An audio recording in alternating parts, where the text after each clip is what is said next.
Let me share with you the one thing that you need right now to improve your sound. And it's right here. Stay tuned.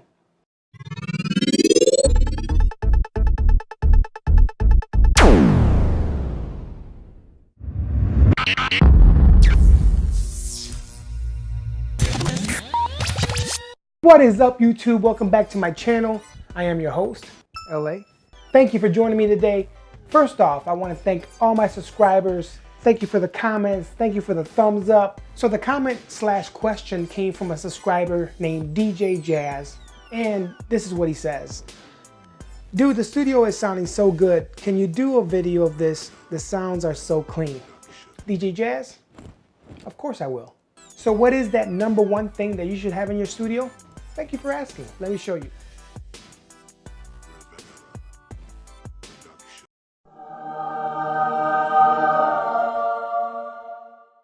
It's all about the sound, baby. I'm talking about acoustic treatment. I know what you're thinking. Talking about acoustic foam is boring as hell. That's not what you wanted to hear. So let me give you a little backstory. Besides the comment/question that came from DJ Jazz, I had an opportunity to work with a rapper not too long ago. And when he came over, he laid down some vocals. And he was really amazed at how everything sounded so clear, clean, as DJ Jazz put it. He was having trouble in his own setup and asked me if I would help him out. Of course I will, just that type of guy. So I asked him, I said, what's going on that is bothering you about your vocals? And he said, well, what's happening is when I'm rapping, after I get done, I listen back to it and it sounds really boxy. Right there, just that word alone had me thinking about acoustic treatment, because we're talking about the source being his vocals coming out in the recording as boxy. So, you know, we're not talking about the delivery, we're not talking about anything as far as his ability to rap or whatever.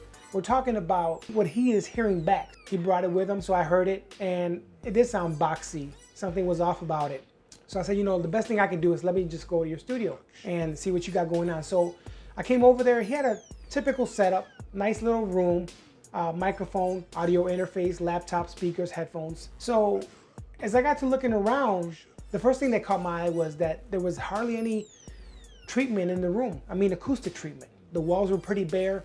He did have a blanket up. That wouldn't be sufficient enough to drown out those sounds that he's hearing. Also, another thing that caught my eye was the position of the mic. He had it in the corner of the room, and if you know anything about small rooms, man, bass just loves corners. He was ready to start buying brand new microphones, brand new audio interface, change out his speakers, change out everything, buy plugins. He already had every Wave collection, every Digital Slate collection. He had just about everything from Ozone to you name it. And that wasn't the issue.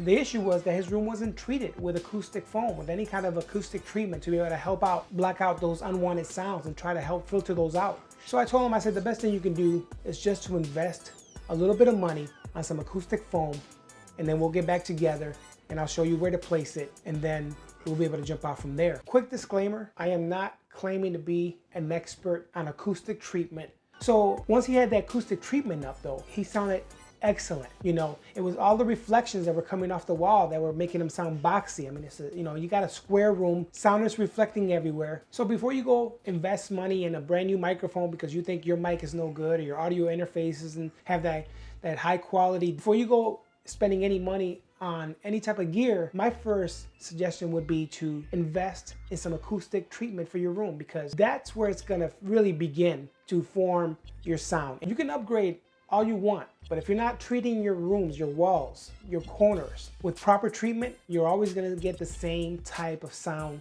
frequencies coming into your recording, whether it's vocals or acoustic guitar or anything of the like. You're gonna get that same sound if you don't treat your walls, if you don't treat your area that you're recording in. Now, yes, acoustic foam can be expensive depending on what you buy. But when we're talking about like wedge foams like this, they're really not that expensive. I haven't looked at the price lately, but I believe you can get about a dozen of these for about $100 or more. Auralex, I think I'm saying that right. Auralex makes great foam. It's a well-known company. And there's other ones that you can buy from. I'm not certain about any other brand. I can't really speak to that, but I know that this has worked well for me. Before we go into the studio, I gotta put all these boxes away so Give me 1 minute. I'll be right back. It might take me a while. Be back soon. Where do you want these? No, I'm gonna help out, I promise. You guys just keep working. They're doing really great. Okay, I'm sorry. Let me help you, man. Thank you. Sure. Here you go. So let's go over to my studio and I'll show you what I did to treat my walls and how I fix my sound in my room. Okay, so let's start right here with the RLX Mopad. They're called isolation pads. I generally tend to mix on these right here, the JBLs, the smaller speakers. So when your speakers sit directly on top of your surface, they like transmit a vibration. It can add a ton of bass to your music.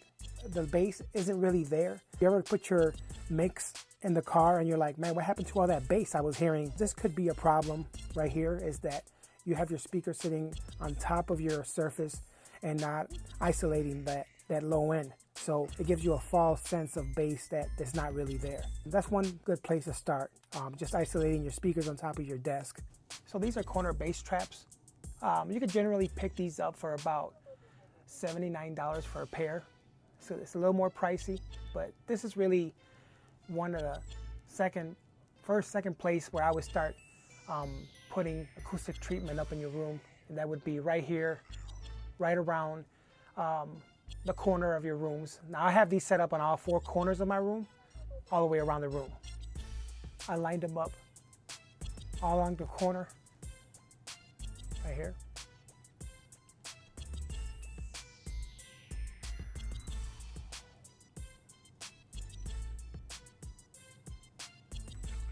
Now this right here, this is an acoustic art panel.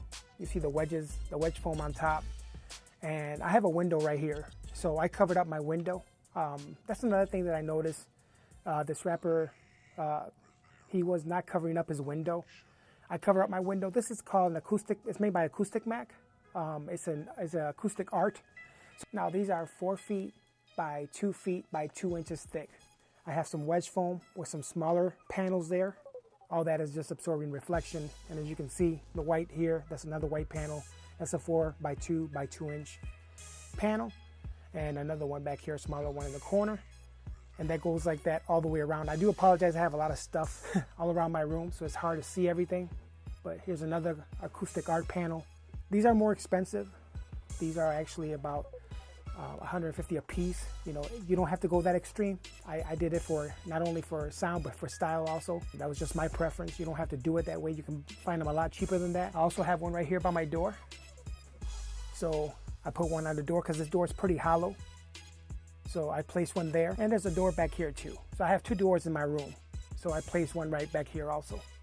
Another 4 by 2 by 2 panel. We can go really deep into acoustics and frequencies, but I just want to keep this really basic, really just 101 general, because what I'm trying to do is just help you if you're at that stage where you have your studio set up and you have your speakers and your microphone and your audio interface, and you realize that you spent all that money on this and you still don't sound right. I would start really looking into acoustic treatment for your room. And at the most basic level, you can start with some Mopad isolation for your speakers to cut out that false bass response that you're getting. You can also right away buy some corner bass traps and stick them along the corners of your room, bottom and top. And then you can start finding out what the reflection points are from your speakers. Now, you can look this up yourself. This is very basic. I could do a whole video on this, but Google this. You know, your speakers should be so far apart on your desk. Where you sit at should be about 3 feet away from your speaker, right at your ear range here. So once you have that set up correctly, where you're sitting in position at your desk, you got your speakers facing you the right, proper way, and then you can grab a mirror. It would be perfect if you sat at your spot and have somebody else take a mirror and just run it along the wall. And when you start seeing your speaker, mark that spot with either a pen or with a piece of tape or something, and then that's where you start putting acoustic panels or acoustic foam wedges on those areas. And you can start right there with that 24 pack of foams and the acoustic bass traps and the Mopad isolation for the speakers. That right there will do so much already for what you're going to be hearing coming out of your speakers, what you're going to be hearing coming from your instruments and from your vocals. So I would start there, and then from there you can figure out whether you think you need a little more, or you think, or if you bought enough, then you're good. If you have a clean recording, it'll go so quick during your mix down. You won't apply as much as you think because your recording came in so clean. A little bit of EQ, a little bit of compression, whatever you may need for your situation. If you're applying tons of EQs and tons of compression and you're squashing it down and you're taking this, high pass filters and low pass filters and you're doing all this crazy stuff to try to make your vocals sit, there's something wrong. Thank you, DJ Jazz, for your comment and your question. I believe that's going to help out a whole lot of people. All right, guys, that's all for me today. I hope you enjoyed everything we talked about. Don't forget to hit that subscribe button, guys. Subscribe now or this thing gets it. Give me a thumbs up. I will do it. Let me know what you think of today's video. I'm not kidding. I'll do it. How you like the hat? I like my hat.